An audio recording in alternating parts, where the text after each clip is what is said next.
Hello, welcome back to my channel.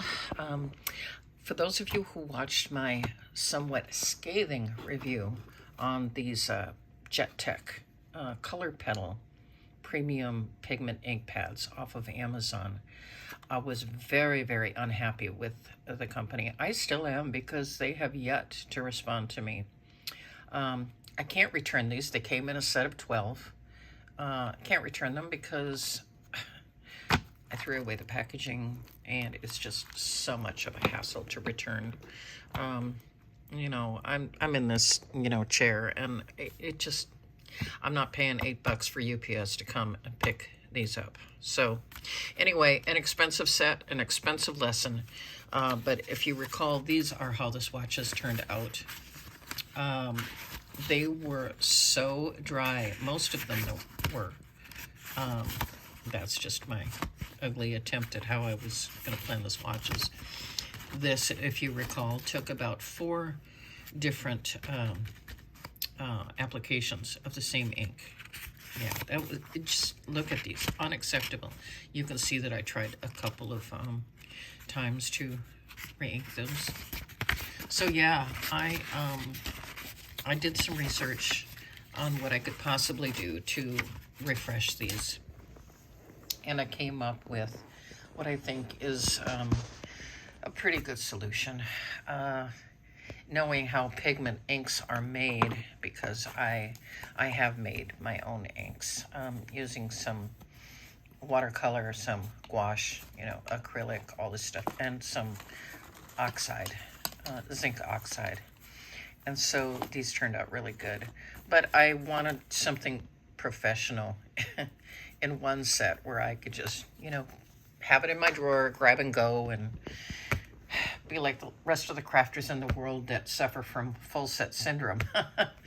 All right, so anyway, what I came up with is, glycerin is what makes the ink last longer on the page, okay? It takes a longer time to dry when ink is made with glycerin.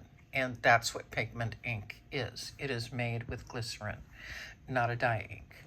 So the way you refresh that, you can either do it with a little bit of glycerin mixed with bottled water, but this is the way I chose to do mine.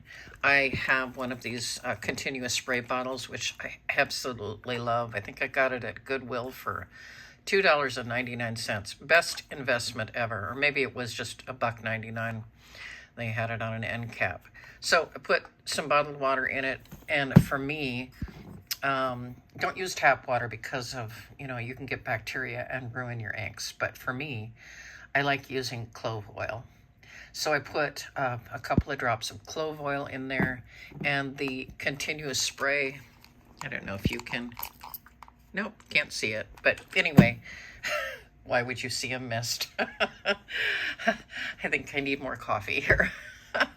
But anyway, so yeah, it just gives a very fine mist, and I think I sprayed them maybe 4 times each one, from a distance, maybe 6 inches away, and I just let the water rest on them. And then I turned them upside down, and then I made swatches. So some of them I had to respray, but they came out in, somewhat acceptable form. Now, the mistake that I made was trying to emboss them with ultra thick embossing powder, because I just wanted to see how they would react. And I have more of this than I do those little tiny expensive bottles, the little jars. And I had, 96 swatches to make, because there are 12 of these things, and there are 8 colors per palette. So what I did is I wanted to see what they would look like on a white background and on a black background. Now, when I say I made a mistake using the ultra thick embossing powder, what I noticed is that, and I don't know if you can see it, but it started to flake as I was cutting out the borders of these little petals, you know, minus the laminate here. So they started to flake and crack, and it was just horrendous. So all that work for nothing. So I thought, how can I preserve these? Oh, I'll just laminate it. So I got out my trusty laminator, and I decided to laminate the pages, laminate the swatches, and then I was going to cut them, which I did. I cut them out, and then I matched them up with the ink colors, and I thought, this looks super ugly. And you know, the edges were just, I don't know what was going on in my head, but I wanted to stick them with the rest of my swatches, and it wouldn't fit, and hot mess. All right. So then I thought, well, I'll use this fuse tool. Okay, this is a fuse tool from We Are Memory Keepers, and it has got a little roller on it. Okay, and you use this to seal little bags with, right? Because what I noticed is that the laminate was not sticking to the embossing powder. I mean, you can see they're coming up, okay? This is not laminate. I mean, it is laminate, but it's not sticking like I thought it would. So, yeah. And I thought I would do the fuse tool, and that just, while it fused it together, I didn't like the way that it looked. I thought about putting it in a ring binder, but so plan C, all right? Plan C. I wanted to have a way to put this in my drawer upside down to store it, but there's no identifying marks onto what these are. There were no item numbers on the shrink wrap to differentiate which palette goes to what. So I had the genius idea. I think it's pretty genius. So anyway, I then cut these out again. All right, and I cut them to where the fuse tool was to make little petals. And what I did is I put the black swatch, really hard to see this, I'm sorry, put the black swatch in there, and just, you know, they're just placed in there, and they'll stick. They won't come out. And then that way, in my drawer, I can store these upside down, and I'll still be able to see what the colors look like. So that is my temporary fix for this. I only have 1, 2, 3, 4 more to cut out, and then I will show you. And if you're wondering what this is, it's just aluminum foil. And I could not find my Fisker sewing scissors. I love those for fine cuts. So I think I got these on Amazon too for like, I think $8.88. And I thought, I wonder how they compare to Fisker's. Now these are gardening shears, or clippers or whatever. And they didn't cut the plastic. They were kind of jamming it in there. So all I did is take some tin foil, and I cut it in strips, and I sharpened them. And they work, I wouldn't say as well, but I think if I have these sharpened with a knife sharpener, that will do the trick, and then they will be as sharp as the Fiskars. So yeah, all right, all these little tips and tricks. So I will show you what this looks like in my drawer when I get this done.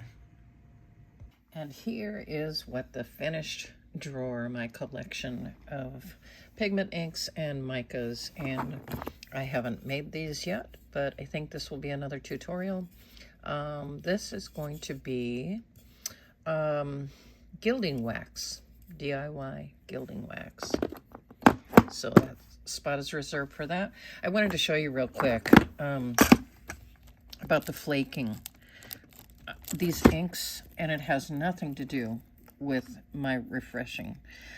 These inks, I wanted to let you know, that if you use ultra thick embossing powder, or if you double up on your embossing powder, this is what I meant by it flaking. So you're going to get a bunch of cracks, and you're going to be very unhappy with your cards. So, yeah, I don't know what they put in these inks, but I have never, ever had a problem with embossing powder on pigment ink before. So, you know, I will obviously use this set for something, but, you know, it's not gonna, I don't know. I'm really frustrated with the whole thing on this company. I thought I could just get a good deal, but you know what? The old saying holds true. What sounds too good to be true probably is. So this is my collection. It's all in order. And I thought about swatching these. This is a good deal. I can't pronounce the name of that company. But does it say Small Tongue? Small Tango? Small Tongue.